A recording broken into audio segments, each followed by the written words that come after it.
नमस्कार. जागतिक स्तरावर बायपास सर्जरी करणारे जे 2-4 नामांकित डॉक्टर्स आहेत त्यातला मी एक. देवानी असं काही स्किल बोटांमध्ये भरलं की ज्या ठिकाणी उभा राहिलो त्या ठिकाणी यश आणि यशच मिळालं. शेकडो लोकांना जीवदान देणारा मी, अर्थात श्रीमंतांच्या यादीतही माझं नाव आहे. आज माझ्यावर आयुष्याला 75 वर्ष पूर्ण होत आहेत. आज माझ्या पुण्याच्या बंगल्यावर माझा अमृत महोत्सव मोठ्या थाटात साजरा होतो आहे. माझं या वैद्यकीय क्षेत्रामध्ये जे योगदान आहे त्याच्याबद्दल माझ्या अमृत महोत्सवाचं निमित्त करून माझ्या काही मित्रांनी फार मोठा कार्यक्रम हा आयोजित केलेला आहे. जगभरातून फार मोठमोठे डॉक्टर्स आणि अतिशय उच्च दर्जाचे अधिकारी खास माझ्या अभिनंदनासाठी येणार आहेत. 15 दिवसापासून माझी पत्नी डॉक्टर सौ शीतल, माझा मुलगा डॉक्टर दीपक, माझी सून डॉक्टर ज्योती आणि माझा नातू चिरंजीव प्रकाश 15 दिवसापासून अशी धावपळ करतायत. हा कार्यक्रम कसा यशस्वी होईल यासाठी जीवापाड मेहनत घेत आहेत आणि आज तर त्यांच्या आनंदाला उधाण आलं आहे. मी मात्र कोणालाही न सांगताना माझ्या बंगल्याच्या मागच्या बगीच्यामध्ये आलो आहे, कारण माझा भूतकाळ मला बोलावतो आहे. मी अनाथ. माझे आई वडील कोण मला माहितीच नाही. प्रत्यक्ष त्या विधात्यालाच काय माहिती असेल ते असेल. मी ज्या वेळेला 5-7 वर्षाचा असेल तेव्हापासून मला काहीतरी आठवतंय. कर्मवीर मामासाहेब जगदाळे यांनी काढलेल्या बार्शी येथील शिक्षण संस्थेच्या एका मेसच्या स्वयंपाकघरामध्ये यशोदा आजीच्या कुशीमध्ये मी वाढत होतो. एके दिवशी मामासाहेबांच्या खोलीमध्ये कसला तरी आवाज झाला. मला जाग आली. छोटासा मी, परंतु काय झालं म्हणून उठलो आणि बघितलं. कुठेही काही दिसत नव्हतं, पण हळूहळू आवाज यायला लागला. मामासाहेबांच्या खोलीकडे मी पळालो. खिडकी उघडी होती आणि आत बघितलं एक आडदांड चोर मामासाहेबांच्या खिडकीतनं कपाटातनं पैसे काढत होता, बॅगेत टाकत होता. मी कसलाही विचार केला नाही आणि खिडकीतनं उडी मारून त्या चोराचा पाय मी पकडला आणि जोराने त्याला चावा घेतला. मी ओरडलो, तोही ओरडला. लोक जमा झालेत, पण त्यामध्ये त्यांनी मला जे फरफटलं, मी 5-7 वर्षाचा पोरगा, त्याला काय अडवणार होतो. परंतु जीवाच्या आकांताने मी माझा पाय त्या पत्री कपाटाच्या फाटकामध्ये घातला आणि माझा पायाला खूप मोठी जखम झाली. पण तेवढ्यात सर्व लोक जमा झालेत आणि चोराला पकडलं गेलं, पोलिसात दिला गेला. मामासाहेब आलेत. मामासाहेबांनी बघितलं, मला उचललं. परिसाचा स्पर्श जसा लोखंडाला व्हावा आणि त्या लोखंडाचं सोनं व्हावं, अगदी तसंच माझं झालं. त्यांनी मला विचारलं, कोण रे तू? मी म्हटलं, गणेश. एवढ्यात माझी आजी पुढे आली. माझी आजी आणि मामासाहेबांमध्ये काय संभाषण झालं मला आठवत नाही, परंतु एक वाक्य मला मामासाहेबांचं आठवतंय, यशोदे, याला नीट सांभाळ. फार धाडशी पोरगा आहे हा. एवढ्या शेकडो पोरांचे वर्षभराचे जेवणाचे पैसे यांनी वाचवलेत. त्याच्याकडे लक्ष दे. तो शाळेत त्याचं नाव घाल. तो व्यवस्थित शिकला पाहिजे. काय अडचण असेल तर मला सांगा. सर्व निघून गेले. मामासाहेब ज्या ज्या वेळेला चक्कर मारायचे त्या त्या वेळेला मी त्यांना खूप घाबरायचो. व्यक्तिमत्वच तसं होतं ते. कर्तृत्ववान, असं कर्तृत्व की ज्यांना कर्मवीर किंवा शिक्षण महर्षी असे शब्द कमी पडावेत. मीच काय, सारेच घाबरत होतो. उत्तुंग व्यक्तिमत्वाचे मामासाहेब. सर्व गरिबांच्या मुलांसाठी शिक्षणासाठी काय करू आणि काय नाही आज ध्येयानं झपाटलेला हा माणूस. माझं नाव शाळेत टाकलं. सरस्वती मातेची अशी काही कृपा झाली की प्रत्येक वर्गामध्ये मी पहिला यायला लागलो. ज्या दिवशी निकाल लागायचा त्या दिवशी माझं मी मामासाहेबांना केव्हा भेटेल असं मला व्हायचं आणि माझं ते गुणपत्रक मामासाहेबांकडे मी पळत पळत घेऊन जायचो. मामासाहेबांची शाबासकीची थाप माझ्या पाठीवर पडायची आणि प्रेरणा अशी मिळायची की पुढच्या वर्षी सुद्धा ही थाप माझ्याच पाठीवर पडली पाहिजे, म्हणून मी अजून जोमाने अभ्यासाला लागायचो. 10वी मध्ये होतो, SSCची परीक्षा. सर्वजण अभ्यास करत होते. मामासाहेबांच्या संस्थेची कामं, कोणतेही काम असो, मी आहेच पुढे. मामासाहेबांनी सांगावं, कोणी सांगावं, न सांगताना आम्ही कामं करणारी, संस्थेसाठी झटणारी. सर्वांचं लक्ष होतं माझ्याकडे. SSC परीक्षेमध्ये हा काय करणार आहे? पहिला येणारा वर्गातला हा मुलगा SSCत काय करेल? सरस्वती मातेची कृपा होती.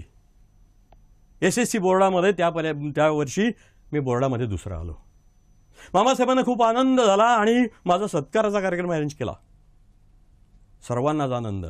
अरे वा वा, आपला गणेश पहिला आला, दुसरा आला, बोर्डामध्ये दुसरा आला, बोर्डात दुसरा आला. मामासाहेबांनी मला सायन्सला टाकलं, 11वी सायन्सला.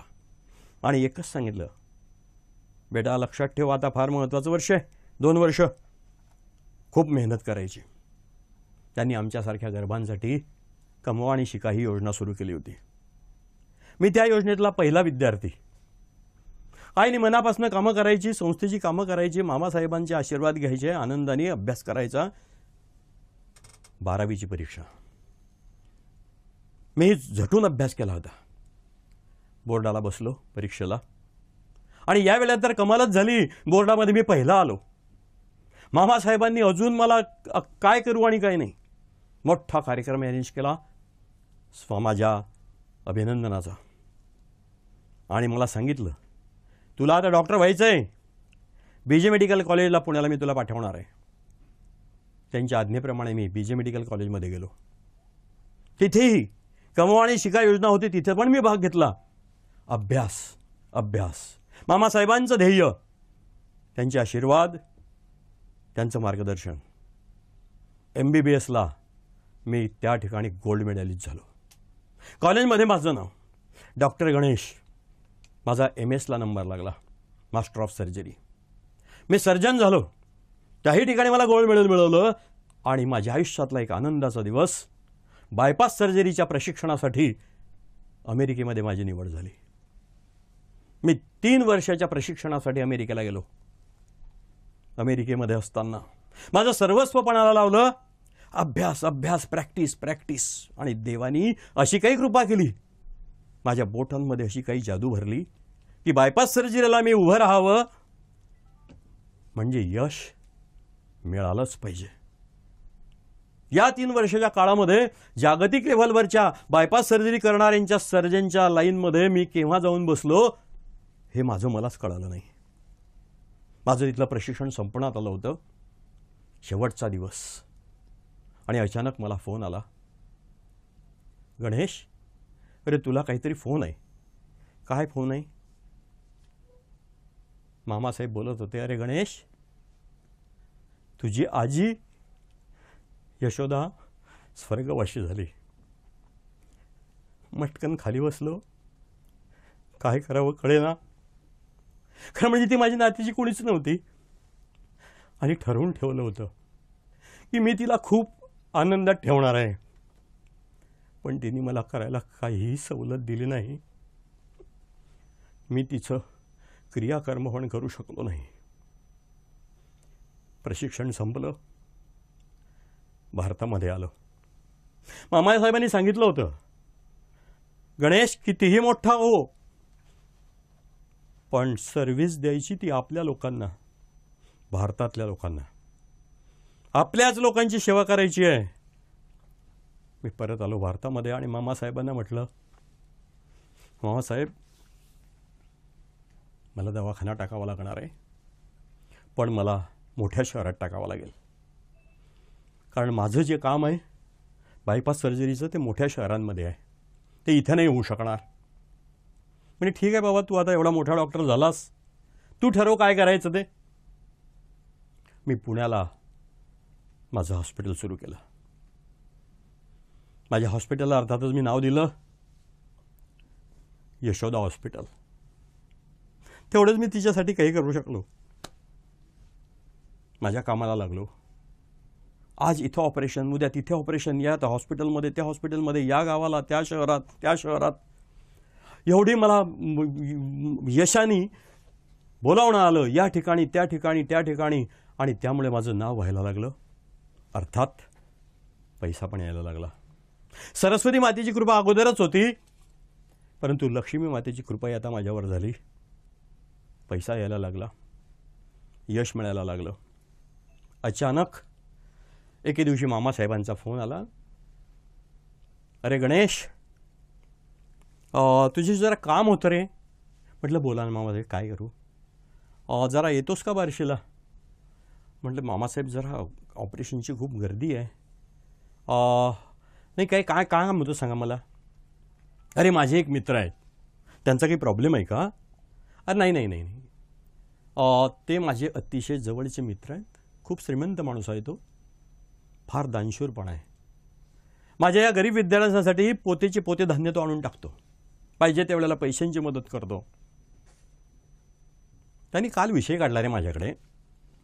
त्याची एक मुलगी आहे शीतल नावाची, एकुलती एक मुलगी आहे त्याला. तीही डॉक्टर आहे, ती MD मेडिसिन तिने केलेलं आहे. मला माहिती नाही नेमकं काय केलं आहे. एकदा स्त्रीरोग तज्ज्ञ म्हणत होता, एकदा काहीतरी म्हणत होता, पण काहीतरी झालेलं आहे. ठीक आहे, पुढे काय? नाही, त्याने तिच्या लग्नाचा विषय काढला. माझ्यासमोर तू आला. म्हटलं मामासाहेब, तुम्हाला जर वाटत असेल की ती माझ्यासाठी योग्य आहे तर काही हरकत नाही.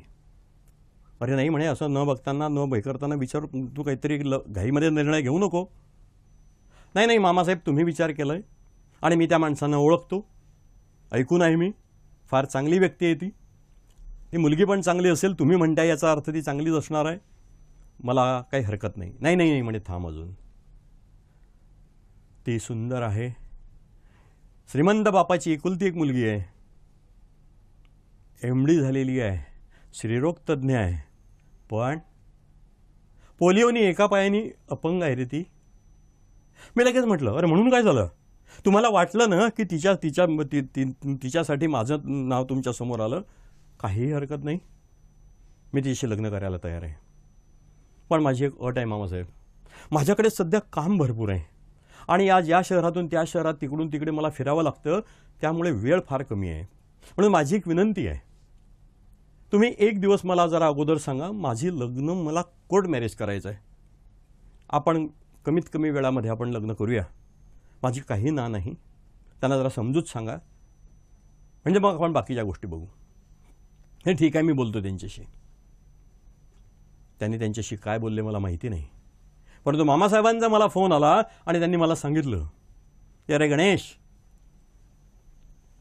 या तारखेला तू ये, आपण कोर्ट मॅरेजच तुझं करूया, ते तयार आहेत. मी तो दिवस मोकळा ठेवला. मी त्या दिवशी बार्शीला आलो. डायरेक्ट मामासाहेबांच्या पाय वगैरे पडलो, बाकीच्या गोष्टी झाल्या, त्यांना भेटलो आणि लगेच कोर्टामध्ये गेलो. कोर्टामध्ये आमचं कोर्ट मॅरेज झालं आणि कुमारी शीतल हे डॉक्टर सौ शीतल झाली. आणि लगेच मला निघावं लागणार होतं. शीतल आणि मी निघालो. रस्त्यामध्ये शीतल मला म्हणली, डॉक्टर एक विचारू का? म्हटलं विचार ना. म्हणजे मला खूप आश्चर्य वाटतंय. कसलं? तुम्ही माझ्याशी एकदाही न बोलताना, मला एकदाही न भेटताना तुम्ही माझ्याशी लग्न करण्याचा निर्णय कसा काय घेतला? कोणाच्या विश्वासावर? मी हसलो आणि म्हटलं, अर्थातच मामासाहेबांच्या. सर्वस्व आहे माझं ते. ते माझ्यासाठी जे करतील ते योग्यच असेल याची खात्री आहे मला. म्हणे, तुमचं त्यांच्याकडून मी इतकं कौतुक ऐकलंय, माझ्या वडिलांकडून, मामासाहेबांकडून. त्यामुळे आज तर खरोखर माझा आनंद गगनात मावत नाही आहे, कारण एवढा मोठा सुपर स्पेशालिस्ट डॉक्टर मला मिळेल याची कल्पना मी केली नव्हती. अर्थात मला माहिती आहे, तुम्ही माझ्याशी जे लग्न केलंय ते माझ्यावर दया दाखवून नव्हे, किंवा माझा बाप श्रीमंत आहे म्हणून नव्हे, फक्त गुण बघूनच. म्हणे, हो नक्कीच. म्हणे डॉक्टर दुसरा एक प्रश्न आहे. म्हणे विचार ना. म्हणे लग्न झालं आपलं, पण आपल्या लग्नाची पंगत नाही झाली. म्हणे होऊ नये, देऊया. मी पण माझ्या लग्नाची पंगत दिली पुण्यातल्या सर्व अनाथालयातल्या अनाथांना. कारण मला माहिती होतं अनाथांचं जीवन काय असतं. त्या दिवशी आम्ही खूप आनंदात होतो. खूप आनंद झाला होता मला, तिला पण. मी लगेच माझ्याच हॉस्पिटलमध्ये तिचा एक सेक्शन सुरू केला, स्त्रीरोगतज्ञ. तिने तिचा सेक्शन सुरू केला, मी माझा सेक्शन सुरू केला. दोघं आमच्या व्यवसायामध्ये खूप, दोघंच्या दोघं, तिच्या व्यवसायात ती गुंतली, माझ्या व्यवसायात मी गुंतलो. हा म्हणता म्हणता आमच्या लग्नाला 2 वर्षाचा पिरियड होऊन गेला. आणि 2 वर्षानंतर मामासाहेबांचा मला एकदा फोन आला. म्हणे गणेश, अरे बाबा तुझं नाव खूप ऐकतोय मी, पण जरा स्वतःच्या संसाराकडे लक्ष दे. म्हटलं काय म्हणायचं आहे मामासाहेब तुम्हाला? अरे तुझ्या लग्नाला 2 वर्ष झाली, नातवाचं तोंड पाहायचं होतं रे. आता वय झालं, सांगता येत नाही केव्हा बोलावणं येईल ते. मी सहज हो हो म्हटलं आणि फोन खाली ठेवला आणि विचार केला, खरोखरच आहे आपल्या एवढ्या धकाधकीच्या जीवनामध्ये आपण बघितलंच नाही ते. मी तज्ज्ञ डॉक्टर आहे, ती तज्ज्ञ डॉक्टर आहे, तरी आम्ही दोघांनी आमच्या ज्या वैद्यकीय चाचण्या होत्या त्या चाचण्या पूर्ण केल्या. चाचण्या नॉर्मल होत्या, पण मुलबाळ होत नव्हतं ही गोष्ट सत्य होती. एका बाजूने यश होतं, एका बाजूने नाव होतं, एका बाजूने पैसा येत होता, सर्व आनंदी आनंद होता. पण हा एका बाजूने मूलबाळ होत नाही आहे हे सर्व माझा आनंद दुसऱ्या बाजूने काढून घेत होतं. दिवस जात होते, नाव तर खूप होत होतं, पैसा तर खूप येत होता, यश मिळतच होतं. हा म्हणता म्हणता म्हणता म्हणता अचानक मला एके दिवशी अमेरिकेतलं बोलावणं आलं. कॉन्फरन्स होती, कॉन्फरन्समध्ये माझं व्याख्यान होतं. मी व्याख्यान द्यायला सुरुवात केली आणि व्याख्यान संपता संपता मला परत एक फोन आला. व्याख्यान संपलं, मी हात दिला होता थांबा म्हणून, माझं व्याख्यान संपवलं आणि संपल्यानंतर मला सांगण्यात आलं कोणाचा तरी एक महत्त्वाचा फोन आहे, बोलून घ्या. मी फोन घेतला आणि मला कळालं माझं सर्वस्व मामासाहेब स्वर्गवासी झालेत. कोणीतरी मला एखाद्या उंच टेकडीवरनं ढकलून द्यावं असं होऊन मला काही चक्कर येतो की काय म्हणून मी खाली बसलो आणि माझ्या दैवाला मी दोष देत होतो की अरे काय मी दुर्भागी, ज्या माऊलीनी मला वागवलं त्या आजीच्या शेवटच्या क्षणाला मी हजर राहू नाही शकलो आणि ज्यांच्या मार्गदर्शनाने, ज्यांच्या कृपाप्रसादाने मी एवढा मोठा झालो तेही माझ्यासमोर नाही गेले. मी भारतात परत आलो, तोपर्यंत सर्व क्रियाकर्म आटोपलं होतं मामासाहेबांचं. राहून राहून मला आठवण येत होती मामासाहेबांची आणि मनातल्या मनामध्ये मी स्वतःला इतका दोषी समजत होतो कारण मी मामासाहेबांची शेवटची इच्छा पूर्ण करू शकलो नव्हतो, नातवाचं तोंड दाखवण्याची. मोठेपण फार वाईट असतं. रडायचं म्हटलं तरी रडता येत नाही, दुःखाचं बोलायचं असलं तरी बोलता येत नाही, मनातल्या मनामध्ये कुढायचं. मी कुढत होतो. वरून सर्व आनंद होता, यश होतं, पैसा होता, नाव होतं, सर्व सर्व सर्व सर्व डॉक्टर गणेश, डॉक्टर गणेश. पण आत काय चाललंय हे फक्त मलाच माहिती होतं. हा म्हणता म्हणता माझ्या लग्नाला 10 वर्ष होऊन गेलीत आणि अचानक माझ्या आयुष्यामध्ये एक आनंदाचा दिवस उगवला. माझी शीतलाई बनणार होती आणि मी बाप बनणार होतो. आनंदाला पारावरच राहिला नाही. मला एक मुलगी झाली, अतिशय सुंदर, नाजूक, अगदी परीसारखी. मी तिचं नाव ठेवलं फुलराणी. आता खऱ्या अर्थानं माझ्या आयुष्यामध्ये आनंद होता. एका बाजूनी पैसा होता, एका बाजूनी नाव होतं, आणि आता माझ्याजवळ माझी फुलराणी होती. हा हा म्हणता म्हणता आनंदाचे दिवस कसे कापरासारखे उडून गेलेत. आणि माझी फुलराणी 5 वर्षाची केव्हा झाली कळलंच नाही. 5 वर्षाच्या होताबरोबर हे बाकीच्या गोष्टी सुरू झाल्या. शाळेत पाठवायचं आहे, हे पाठवायचं आहे, यात नाव घाला, त्यात नाव घाला. पहिलीमध्ये होती. पहिलीमध्ये असताना तिचं काय कौतुक. शीतल तर अगदी तिच्यासाठी वेडी होती. काय करू आणि काय नाही. एके दिवशी मी बेंगलोरला ऑपरेशन करत होतो. ऑपरेशन अतिशय गुंतागुंतीचं होतं. 1 तास झाला, 2 तास झाले, 3 तास झाले. काय करावं कळत नव्हतं. पेशंट काय होईल, काय होईल, काय होईल. 6 तास मी झुंजत होतो. आणि 6 तासानंतर मला यश मिळालं. 6 तासानंतर यश मिळाल्यानंतर मी ते सर्व आराम आमच्या खोलीमध्ये बसलो, कॉफी घेत होतो. एवढ्यात माझ्या शीतलचा फोन आला. डॉक्टर, आटोपलं का ऑपरेशन? म्हटलं हो. काय झालं? म्हटलं काही नाही, यश मिळालं, सक्सेसफुल. ओके, झालं असेल तर जरा लवकर निघा. म्हटलं का गं, काही प्रॉब्लेम? म्हणे काही नाही, तुम्ही शांत व्हा. आपल्या फुलराणीची 1 दिवसाची सहल कुठेतरी त्यांनी बाहेर नेली होती गाड्यांमधून, कुठल्या तरी बगीचात. येताना त्या गाडीला ॲक्सिडेंट झालाय. त्यातल्या काही मुलांना लागलाय. आपल्या फुलराणीला पण लागलं होतं. मी हॉस्पिटलजवळ, तिच्याजवळच आहे हॉस्पिटलमध्ये.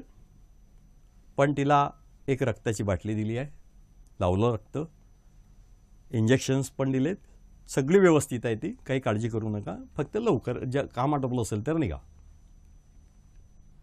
मनामध्ये धाकधूक, माझ्या फुलराणीला काय झालं असेल. मी ताबडतोब निघालो आणि डायरेक्ट गेलो ते डायरेक्ट हॉस्पिटललाच. हॉस्पिटलमध्ये मी फुलराणीशी बोललो, भेटलो. फुलराणी छान होती, ओके होती. मी डॉक्टरांशी बोललो. डॉक्टरांनी मला सर्व सांगितलं. असं असं झालं होतं. एक प्रिकॉशनरी म्हणून मी एक रक्ताची बाटली पण लावली आहे, काही इंजेक्शन्स दिलेत, हे चालू आहेत बाकीचे इंजेक्शन्स सलाईनद्वारे. ओके. मी त्यांचे आभार मानले आणि घरी आलो. फुलराणी पण आली, नेहमीप्रमाणे खेळायला लागली. पुढचं वर्ष 6 वर्षाची, 2रीत गेली, 3रीत गेली. आनंदी आनंद. बर्थडे साजरा होतो आहे, मित्र येत आहेत, तिच्या मैत्रिणी येत आहेत, घरामध्ये सगळं आनंदी आनंद. पण मी एकटा असताना ज्या वेळेला मला आठवायचं की माझी यशोदा आजी, मामासाहेब, त्यावेळेला सारं सुख पटकन माझं हिरावून घेतलं जायचं. यावर्षी माझी फुलराणी 5वीमध्ये होती, 10 वर्षाची झाली. एक दिवशी मी आलो घरी आणि माझी शीतल मला म्हणली, डॉक्टर जरा तुम्ही आपल्या फुलराणीकडे बघा हो. म्हटलं का, काय झालं? म्हणे मला कसं ती 15 दिवसापासून फार वीक दिसते आहे, अशक्त वाटते आहे, तिचं वजन पण कसं कमी झालं वाटतं आहे. म्हणे काय गं, तू जास्तच काळजी करतेस. नाही नाही नाही, तुम्ही तिला ते कुठल्या तरी एकाच्या चांगल्या डॉक्टरांकडनं चेक करा, मेडिसिनवाल्यांकडनं. मग ठीक आहे, मी करतो. नाही नाही, आजच करा. मी माझ्या फुलराणीला घेतलं, फोन केला माझ्या मित्राला, एमडी मेडिसिन असलेल्याला, आणि सांगितलं की अरे मी येतो आहे. म्हणे या डॉक्टर, केव्हा या? मी त्यांच्याकडे गेलो. अरे म्हणे काय तुम्ही यार इतकं काळजी करता तिची, हां बैस इथे. आणि बसवलं आणि पण ठीक आहे, आपण असं करूया, तिच्या रक्ताचे नमुने आपण पहिल्यांदा चेक करून घेऊ, मग आपण ठरवू काय ते औषध द्यायचं ते. त्यांनी शेजारीच पॅथॉलॉजिकल लॅब होती, त्या लॅबच्या डॉक्टर राम आपटेंना बोलवलं.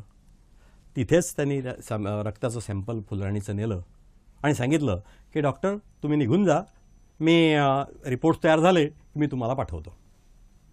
मी निघून आलो. माझ्या कामामध्ये मी लागलो, व्यस्त झालो. 3-4 तासाचा पिरियड गेला आणि डॉक्टर राम आपटे स्वतः रिपोर्ट्स घेऊन माझ्याकडे आले. मला आश्चर्यच वाटलं. मी लगेच म्हटलं, डॉक्टर तुम्ही स्वतः कशाला आलात हो? मला फोन करायचा ना, मी माझा माणूस पाठवला असता. ते बोलतच नव्हते. म्हटलं डॉक्टर काही सिरियस? बोलतच नव्हते. हो म्हटलं डॉक्टर या बसा. मी त्यांच्या हातातला पेपर घेतला, फुलराणीचा रिपोर्ट. तो रिपोर्ट मी बघितला आणि माझ्या डोक्यामध्ये कोणीतरी घण हाणावा आणि त्याची शक्ल व्हावी तसं झालं. कारण माझ्या या छोट्याशा 10 वर्षाच्या फुलराणीला एड्स झालेला होता. मी काय करावं काय नाही समजतच नव्हतं. एवढ्यामध्ये माझी शीतल पळत पळत आली आणि काय झालं म्हणून बघितलं. तिने तो पेपर माझ्या हातातनं घेतला आणि ती तर बेशुद्धच पडली. आता काय करावं? आता काय हिला उठवायचं, तिला शुद्धीवर आणायचं का? काय करायचं? डॉक्टर राम आमटेची धावपळ झाली. सगळे धावपळ करायला लागलेत. हा म्हणता माझ्या साऱ्या मित्रांना बातमी कळाली की अरे, गणेशच्या मुलीला 10 वर्षाच्या मुलीला एड्स झालाय. 51 बुद्धिवान, 51 श्रीमंत माझे मित्र, पण सर्व हतबल. कोणी काहीही करू शकणार नव्हतं. एवढ्या छोट्या मुलीला एड्स झालाच कसा? सगळ्यांपुढे मोठं चिन्ह. काय करावं काय नाही कळत नव्हतं. तेवढ्यामध्ये माझ्या एका मुंबईच्या मित्राचा फोन आला. डॉक्टर सतीश चौधरी. सतीश म्हणला, अरे गणेश, हे मला आत्ताच फोनवर कळलेलं आहे. तू पहिल्यांदा शांत हो. वहिनीला सांभाळ. आणि हे बघ, तुला माहिती आहे मी एड्सवर रिसर्च करतोय. संशोधन आहे माझं. तू असं कर, उद्या सकाळी लगेच निघ आणि माझ्याकडे मुंबईला पोच. पुण्यावरनं यायला काय तुला 3 तास लागतील. तू ताबडतोब ये, मी बघतो काय करायचं ते. कशी तरी ती रात्र काढली. दुसऱ्या दिवशी मी, माझा ड्रायव्हर, माझी शीतल आणि माझी फुलराणीला गाडी मागे बसवलं आणि आम्ही डॉक्टर चौधरींकडे आलो. सतीश चौधरींचा खाली त्याचं कन्सल्टिंग होतं, वर त्याचा रेसिडेन्स होता. आम्हाला बघताबरोबर त्यांनी सांगितलं माझ्या मिसेसला आणि फुलराणीला, तुम्ही वर निघा, माझ्या घरामध्ये ती आहे, माझी मुलगी पण आहे, बसा खेळा तिथे. त्यांना वर पाठवलं आणि मला सांगितलं की डॉक्टर तुम्ही इथेच बसा समोर. मी तिथे समोर बसलो. पण शेजारीच एक 25-30 वर्षाचा तरुण पोरगा तिथं बसला होता. डॉक्टर मला म्हणले, एकच पेशंट आहे, मी जरा याच्याशी बोलून घेतो आणि नंतर मग आपण बोलूया. म्हणजे ठीक आहे बघ. हा एड्सवर संशोधन करणारा माझा मित्र, त्याच्याकडे येणारा अर्थातच पेशंट हा एड्सचाच असला पाहिजे असा मी तर्क केला. त्यांनी त्याला तपासणीच्या खोलीत बोलावलं, पडदा बाजूला केला. त्यांनी पडदा बाजूला केला आणि तो आता त्याच्याशी काय बोलणार आहे हे ऐकण्यासाठी मी माझ्या जीवाचे कान करून तिकडे ऐकायला लागलो. खरं म्हणजे ही माझी चूक होती हे मला माहिती होतं.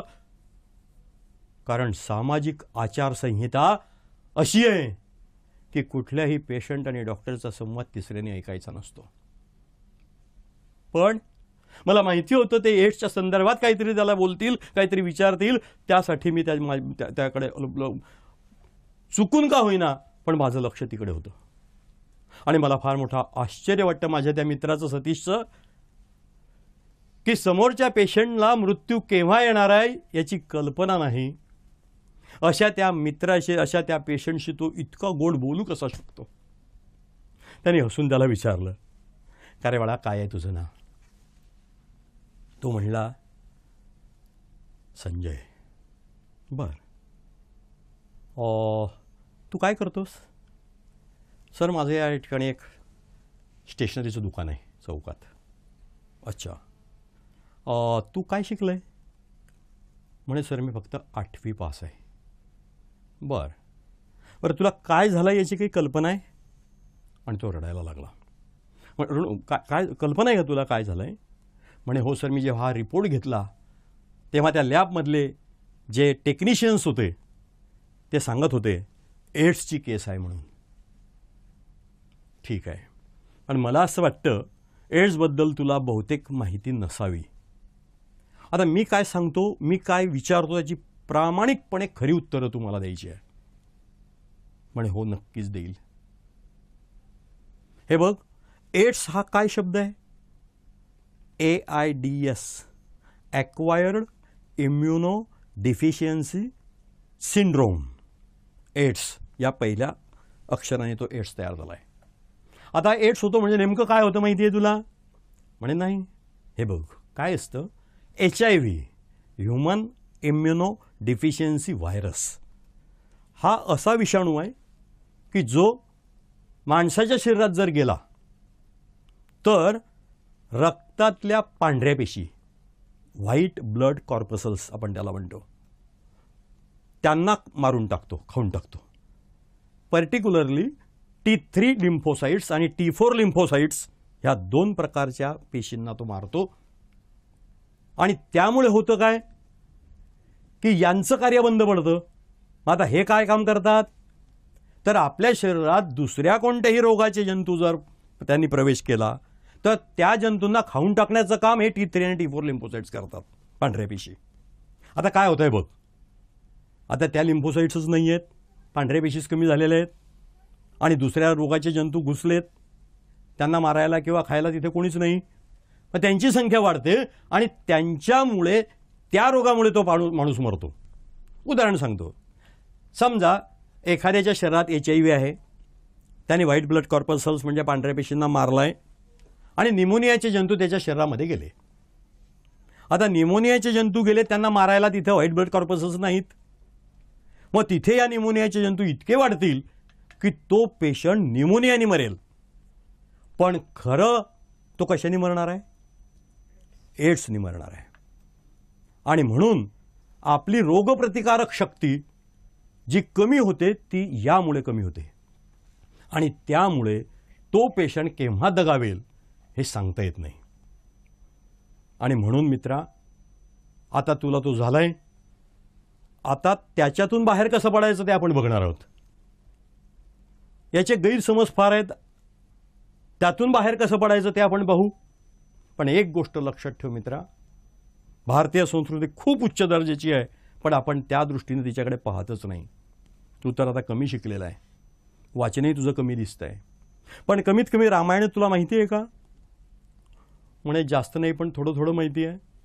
अरे रामायणातनं एक साधा सोपा इलाज आहे रे. लग्नाच्या अगोदर हनुमंत राहा आणि लग्नानंतर राम व्हा. म्हणजे काय, तर लग्नाच्या अगोदर ब्रह्मचर्य पाळा आणि लग्नानंतर एक पत्नी व्रत पाळा. आपण बाजूला होऊ शकतो, वाचू शकतो, पण ह्या गोष्टीची कल्पना आपण त्या दृष्टीने पाहतच नाही. आता मला तू सांग, तुला हा अशक्तपणा किती दिवसापासून वाटतोय? म्हणजे जवळजवळ 1 महिना झाला डॉक्टर. बरं वजन किती कमी झालं? म्हणजे जवळजवळ 8 किलो कमी झालं. बघ, तू तेव्हापासून का नाही विचार केला? बरं आता मला सांग, तुला खोकला वगैरे? म्हणे हो सारखा येत होता. डायरिया? म्हणे हो सारखा होता. स्मृती आठवतही 3-4 दिवसाचं? नाही म्हणे खरोखरच आठवत नाही. मग अरे हे तुला जर आठवत तर कुठल्या तरी डॉक्टरकडे जायला पाहिजे होतं ना तू. म्हणे काय करावं तेच कळत नव्हतं डॉक्टर. बरं ठीक आहे, आता मला प्रामाणिकपणे खरी उत्तरं दे. तुला आठवतं का तू आजारी वगैरे असताना किंवा ॲक्सिडेंट झाला असताना तुला केव्हा तरी एखादी रक्ताची बाटली तुला दिली गेली आहे? म्हणे नाही. बरं जेव्हा तू आजारी पडला असेल तेव्हा इंजेक्शन्स देताना डॉक्टर ते सुई बदलवत होता का? म्हणे हो, बहुतेक आता यूज अँड थ्रोच्याच निडल्स वापरतात. म्हणे ठीक आहे. मग म्हणाल तू आता एक गोष्ट लक्षात घे, तू दाढी करतो किंवा कटिंग करायला जातो न्हाव्याकडे, तेव्हा तुला असं वाटतंय, लक्षात येत आहे का की तो ब्लेड बदलवत होता दाढी करतानाच्या अगोदर? म्हणे हो. बरं तू तुझ्या अंगावर कुठे टॅटू वगैरे गोंदलायस का? म्हणे नाही. बरं आता मी पुढचा प्रश्न काळजीपूर्वक त्याचं उत्तर द्यायचं आहे तुला. म्हणे हो. आपण काही वेळेला नको त्या गोष्टी वाचतो, नको त्या गोष्टी पाहतो आणि त्यामुळे आपल्या नैसर्गिक भावनांवर आपण नियंत्रण ठेवू शकत नाही आणि त्यावेळेला आपण काही वेळेला नको त्या गोष्टी पण करतो. उदाहरणार्थ समलिंगी समभोग मित्रांबरोबर वगैरे. म्हणे नाही डॉक्टर. मग आता शेवटचा प्रश्न, वेश्यागमनासारखा प्रयत्न? आणि तो रडायला लागला. मला उत्तर मिळालं. तोच म्हणला, सर 5-7 वर्षापूर्वी माझ्या काही मित्रांबरोबर मी वेश्यागमन करत होतो. ठीक आहे, शांत हो, आता नीट लक्ष दे. मी काय सांगतोय ते नीट लक्ष दे. तुझ्यासाठी काही महत्त्वाच्या सूचना मी तुला देणार आहे. काही अशा सूचना आहेत की त्याच्यामुळे स्वतःचं मानसिक धैर्य तुला वाढवायचं आहे. हे बघ, तुझ्या श्वासोश्वासातून तो होत नाही, तुझ्याशी हस्तालोंदन केल्याने तो होणार नाही, तुझे कपडे वापरल्याने तो होत नाही, तुझ्याबरोबर जेवल्याने तो होत नाही, तो फक्त 4च मार्गांनी एका ठिकाणावरून दुसऱ्या ठिकाणी जातो. पहिली गोष्ट, ज्याचं रक्तामध्ये HIV आहे, म्हणजे ज्याला एड्स झालाय, त्याचं रक्त दुसऱ्या माणसाच्या शरीराच्या रक्तात जाणं, हा एक भाग. दुसरा, वीर्य माणसाचं, त्या माणसाला जर तो जर असेल त्याच्याकडनं स्त्रीकडे जाणार. दुसरी गोष्ट, स्त्रीला जर असेल तर तिच्या योनिमार्गातला जो स्राव असतो त्या स्रावातनं माणसाकडे जाणार. जर एखादी बाई, तिला लहान बाळ असेल तर तिच्या दुधामधनं त्या बाळाकडे जाणार. आणि जर एखाद्या वेळेला चुकून डॉक्टरांच्या सुई किंवा ब्लेड किंवा काय एखाद्या रोगी माणसाचं, त्या एड्स झालेल्या माणसाचं जर दुसऱ्या माणसाच्या शरीराच्या रक्तात गेलं तर तो होईल. याच्या पलीकडे एड्स एका शरीरातून दुसऱ्या शरीरात जाऊ शकत नाही. 97% तो शरीर संबंधातून जातो आणि 3% फक्त रक्तातून किंवा या निडल्समधनं किंवा या टॅटूमधनं किंवा ब्लेड्समधनं जातो. लक्षात ठेव. आता तुम्हाला सांगितलं वेश्यागमन करत होता, त्याचं कारण उघड आहे आणि त्याच्यामुळे ते झालेलं आहे. पण आता एक परत गोष्ट, तुझ्याकडून दुसऱ्या कोणालाही तो होणार नाही याची काळजी आपल्याला घ्यायची आहे. काही गैरसमज पण असतात. अश्रू एड्स झालेल्या माणसाचे, लाळ एड्स झालेल्या माणसाची, घाम एड्स झालेल्या माणसाचा, यात HIV असत नाही, त्यातून ते ट्रान्समिट होत नाही. लक्षात ठेव. आणि म्हणून प्रत्येकाशी वागताना नॉर्मल वाग. कोणाशी हात मिळवायचा असेल, कोणाशी बोलायचं असेल, कोणाशी काय करायचं असेल, घाबरायचं नाही, कळायचं ते. आणि ठीक आहे डॉक्टर, पण मित्रा आता याच्या पुढे तुला काय ट्रीटमेंट करायची आहे, काय योजना आहे तुझी, त्यासाठी मी आता तुला मात्र आज नाही बोलणार तुझ्याशी. माझ्याकडे एक पुण्याचे मित्र आले आहेत, माझे महत्त्वाचं काम आहे, तू उद्या याच वेळेला ये. तो बाहेर गेला. डॉक्टर आले आणि हात धुण्यासाठी बेसिनकडे वळले. तोच माझ्या डोक्यामध्ये मला क्लिक झालं की 5 वर्षापूर्वी माझ्या फुलराणीला झालेला तो जो ॲक्सिडेंट होता पहिलीमध्ये असताना, त्यावेळेला मला आठवत आहे की तिला एक रक्ताची बाटली दिली गेली होती आणि काही इंजेक्शन्स दिले गेले होते. याचा अर्थ स्पष्ट आहे की त्याच वेळेला एड्सचे जे HIV होते ते तिच्या शरीरामध्ये एंट्री केलेली होती. मात्र त्याचे जे काही परिणाम दिसायचा होता तो इतक्या उशिराने तो दिसू शकतो आणि तो आता दिसायला लागला आहे. तोपर्यंत डॉक्टर आले. अरे म्हणे गणेश चल आपण वरती बसूया. आम्ही आलो, बसलो. त्या दोघं बसलेल्याच होत्या, शीतल आणि त्या सतीशची बायको. त्यांनी लगेच बोलवलं माझ्या फुलराणीला आणि असं काय तो तिच्याशी बोलायला सुरुवात केली. आणि त्याच्या मुलीला म्हटलं, हे बघ तुम्ही दोघंच्या दोघं त्या खोलीमध्ये जा, तिथे खेळा.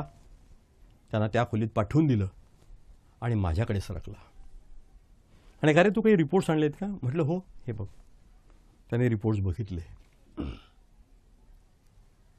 आणि त्याचा हात त्याने माझ्या खांद्यावर ठेवला. त्या हाताच्या स्पर्शाने मला सांगून टाकलं होतं त्याला काय म्हणायचं आहे.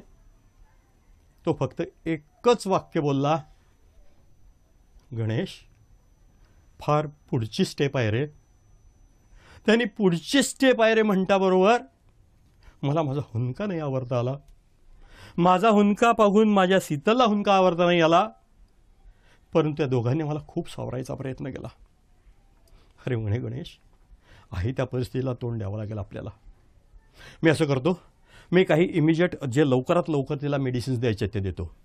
त्यांनी लगेच त्याच्या माणसाला बोलवलं आणि काही औषधं लिहिलीत आणि ताबडतोब औषधं घेऊन ये आणि यांना दे. आम्ही थोडेसे सावरलो आणि त्यांना म्हटलं, डॉक्टर मी निघतो. अरे म्हणे नाही निघायचं नाही. तू काय वेडा झालंस काय अवस्था करून ठेवली आहे तुझी वहिनीची. बघूया ना आपण काय व्हायचं ते, असं करून नाही चालणार. नाही थांब, आज रात्रभर मुक्कामी राहा, शांत आपण बसू बोलू. नाही म्हणे मला गेलंच पाहिजे.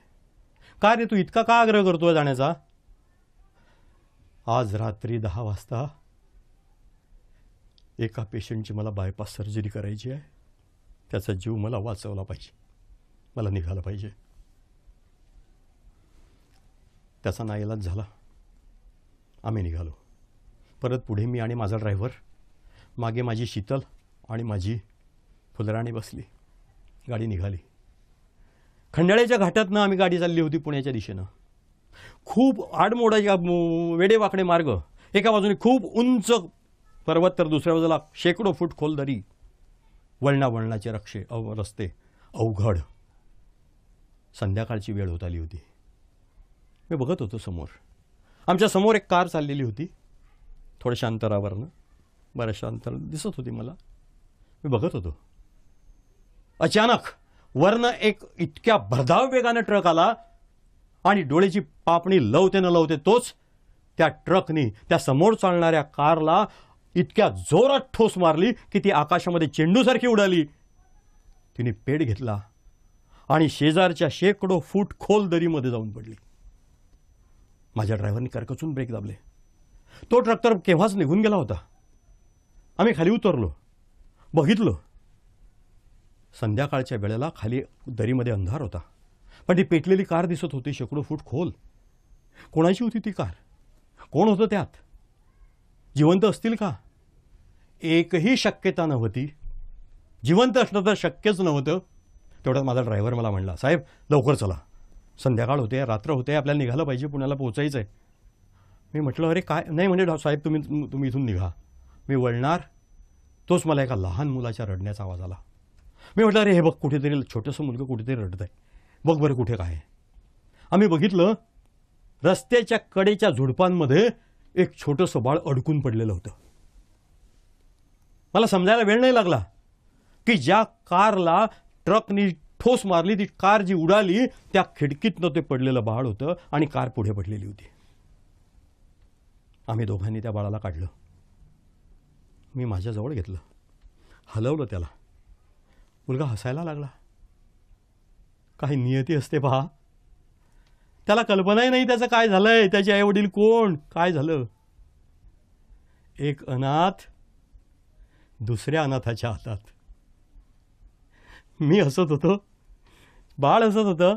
मी लगेच त्याला घेऊन शेजारी माझ्या कार जवळ आलो आणि म्हटलं शीतलला, शीतल शीतल शीतल हे बघ बघ बघ बघ आपल्या उठव, फुलराणीला उठव, फुलराणीला उठव, दाखव तिला, हा बघ बाळ किती गोंडस आहे, किती छान असतोय बघ. माझ्या शीतलनी हाक मारली, राणी राणी राणी उठ ग. आणि माझ्या शीतलनी हंबरडा फोडला. माझी फुलराणी आमच्यात नव्हतीच. नियतीने माझ्या जीवनाची क्रूर थट्टा करून टाकली होती. पण माझ्या हातामध्ये हा एक माझा अनाथ होता, तो माझा होता. मी त्याचं नाव दीपक ठेवलं. आणि हाच तो दीपक आहे की ज्या दीपकनी माझ्या अंधकारमय आयुष्यामध्ये खऱ्या अर्थानं मला प्रकाश दिला. एवढ्यात आजोबा आजोबा लवकर या लवकर या, सगळे तुम्हाला बोलवतायत. माझ्या नातवाची हाक मला ऐकायला आली आणि मी गतस्मृतीमधनं बाहेर आलो. माझे पाणावलेले डोळे मी पुसले आणि परत यायला लागलो. पण डोक्यातला विचार जात नव्हता. माझ्या डोक्यामध्ये सारखा विचार येत होता. माझ्या आयुष्यातल्या प्रत्येक सुखाच्या प्रसंगी या एड्स नावाच्या नागानं असा काही डंख मारून ठेवलाय माझ्या मनाला की त्या मनाला झालेली जखम तो सारखी वाहत ठेवतो, जशी की अश्वत्थाम्याच्या कपाळावरची जखम. धन्यवाद.